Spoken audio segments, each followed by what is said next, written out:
Okay, so today is Saturday, March 2nd, 2024, and I told Adam this morning we were going to go to, Walmart or wherever. So I want to get him to go with me because I spend enough time by myself, doing these deliveries and all this kind of stuff, so I wanted him to go with me. He said, sure, fine. Yeah, right. Actually, he probably didn't say anything knowing him, but he knew. So we get to the store. And we get out. He says he's going to have a cigarette first. And he's just going to hang out outside and wait for me. And that he'll have his phone on him. I was like, he does this all the time. Well, he's not done that one ever. But he'll find some reason to go, do the opposite of what I didn't tell him. I just said, this is what I want to do. He decided he's going with me. But once we get there, you see what I'm saying? And I was cracking up because this time I did something I don't ever do. Okay? And that's the side, he does something every time. Okay, he will do something. And it's kind of like, I notice his family is the same way. Like, all of them. Like, if you're going somewhere, they want to be the last person in the car. And they want to hold everybody up. That's their family. They do that. I'm not kidding.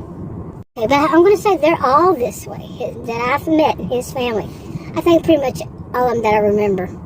That they do this. Like, if they're in the store, they're going to hold up everything. It's nothing unusual for them. And all of these years, I've known him over 40 years now. All of them, him and all of them, they're the same way. So, this time I said, you know what? I thought to myself, I was by myself. Okay, you're going to do that over 40 years. I've never done this. I said, you play, you pay. But it got worse. And I decided that, you know what? He's going to spend a little money. I've never been like that before. It's on his card.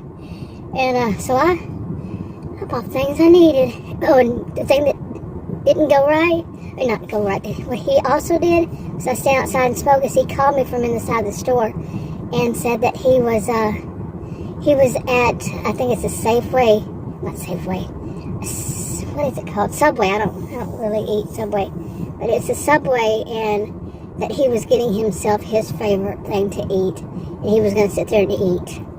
He finally found me later on, $200 later. Yeah. He said, I knew you'd do that. How does he know I'd do that? I've never done it before. Never, ever. But, but it's stuff that we need. So there. Right now he's walking around outside because he's going to be the last one in the car, in the SUV. Seriously, he's going to hold me up. You play, you pay. I just thought that was funny. I would not suggest that to anybody. It's not a suggestion. This was just something I found funny because for over 40 years of him and his family, he and his family doing those kinds of things. Really, seriously. You're sitting there in the car and you're waiting, or they're in the store and they are going to take their time. Like, you go to just a grocery store and 3 hours later they're finally wanting to leave. I actually walked out one time with one of them. I walked out of the store and I called him. I said, you better call her because I'm leaving. A little bit of a language barrier. Really, she just didn't understand text. And that's why when I say, like, I call those numbers for those delivery service for help, support, and they don't understand text. And I've been around people from various countries, okay, and they do, for my whole over 40 years and my whole adulthood, and many of them do not understand my accent at all, so I'm not being anything other than experienced. Okay, so here he comes. Let's see.